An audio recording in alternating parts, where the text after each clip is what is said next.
Hey everyone, I want to talk about a term today that is a slang term, chronic retainer. And I want to talk about the confusion that this term brings. And I know it's confusing because it pops up when I teach my students quite often, but then when I talk to therapists, we're not really sure. And then I've actually talked to other educators, and it's just one of these funny things that we use the terminology and we all know what we're talking about, kind of. Okay, so I'm going to give you a blood gas and let's talk it through. Let's say I have a blood gas that the pH is 7.35 and the PaCO2 is 55. Now I'm not going to put the PO2 because I'm really just talking about these things right here. The bicarbonate, let's say, is 30. If this person has a diagnosis of COPD and I said they were a chronic retainer, you can look at those numbers and you'd say, yep. Okay. Now, number one, this type of blood gas, while we associate it with COPD, it's not all COPDers, number one, but we do associate it with COPD, but that's not the only disease state that looks like this, okay? Cystic fibrosis can have these type of numbers, and then obesity hypoventilation syndrome is another one that this is kind of common. So if I just look at this and we're interpreting acid-base balance, this is chronic ventilatory failure.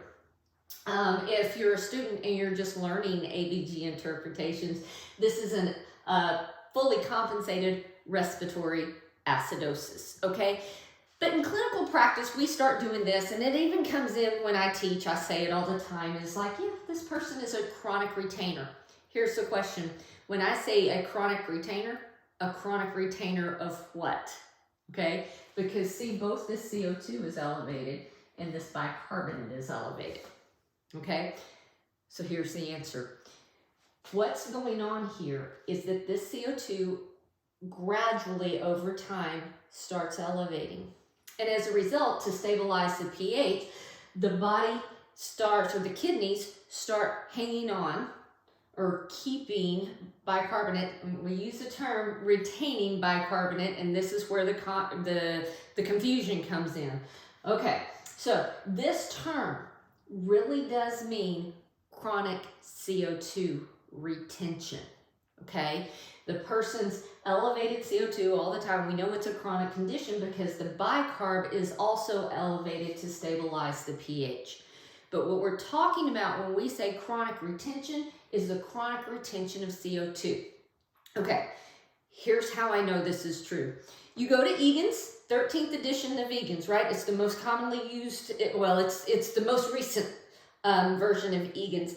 And you type in the term on an electronic book, chronic retainer. It's not there because it's slang terminology. I type in the term chronic CO2 or chronic carbon dioxide retention, and it's there, okay? And it refers to this type of blood gas. If I type in the term chronic bicarbonate retention, it's not there, okay? So our main textbook in respiratory care supports chronic retention is the retention of CO2. Also, if you want to say that bicarb is what's being chronically retained, then that would mean anybody with an elevated bicarb, you would say, has chronic retention. Well, that's not really true because a person that has a metabolic alkalosis will have elevated bicarb. And not all of those people are chronic retainers, okay? So when we say chronic retainer, we mean the chronic retention of CO2, which will result in the elevated bicarb that stabilizes or makes that pH normal. Hope this has helped. See you soon.